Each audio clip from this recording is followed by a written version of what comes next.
សិក្ខាកាមមកពី4ខេត្តទទួលបានការពង្រឹងសមត្ថភាពបន្ថែមលើការអប់រំកាយនិងកីឡានៅខេត្តព្រះសីហនុ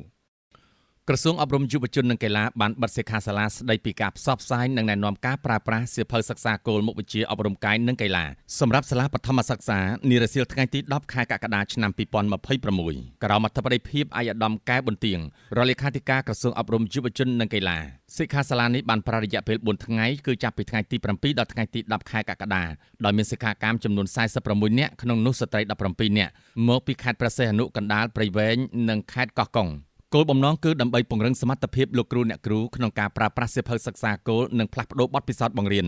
ដើម្បីលើកកម្ពស់គុណភាពអប់រំកាយនិងកីឡាស្របតាមស្តង់ដារសាលារៀនគំរូក្នុងឱកាសនោះឯកឧត្តមកែប៊ុនទៀងបានលើកឡើងថាការអភិវឌ្ឍសមត្ថភាពគ្រូបង្រៀននិងការប្រើប្រាស់សៀវភៅសិក្សាគោលប្រកបដោយប្រសិទ្ធភាពគឺជាកត្តាសំខាន់ក្នុងការកែលម្អគុណភាពសិក្សារបស់សិស្សឯកឧត្តមបានជំរុញឲ្យលោកគ្រូអ្នកគ្រូអនុវត្តការបង្រៀនឲ្យបានស្របតាមកម្មវិធីសិក្សាពង្រឹងសកម្មភាពអប់រំកាយទាំងក្នុងនិងក្រៅម៉ោងសិក្សាព្រមទាំងបន្តលើកទឹកចិត្តសិស្សឲ្យចូលរួមសកម្មភាពកីឡាប្រកបដោយសុវត្ថិភាពមុខវិជ្ជាអប់រំកាយនិងកីឡាមានតួនាទីសំខាន់ក្នុងការកសាងសិស្សឲ្យមានការអភិវឌ្ឍគ្រប់ជ្រុងជ្រោយទាំងផ្នែករាងកាយបញ្ញាស្មារតីសីលធម៌ល្អ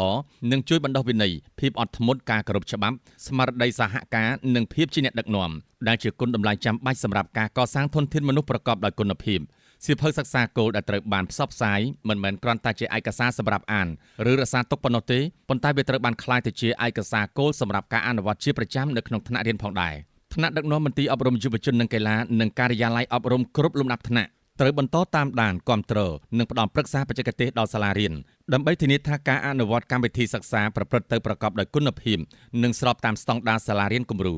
សិក្ខាសាលានេះត្រូវបានចាត់ទុកជាវេទិកាសំខាន់មួយសម្រាប់ការផ្លាស់ប្តូរបទពិសោធន៍រវាងមន្ត្រីជំនាញនិងលោកគ្រូអ្នកគ្រូមកពីខេត្តទាំង4ដែលនឹងចូលរួមចំណែកលើកកម្ពស់គុណភាពអប់រំកាយនិងកីឡានិងអភិវឌ្ឍធនធានមនុស្សប្រកបដោយសុខភាពល្អចំណេះដឹងនិងសមត្ថភាពស្របតាមទិសដៅកំណែទម្រង់វិស័យអប់រំ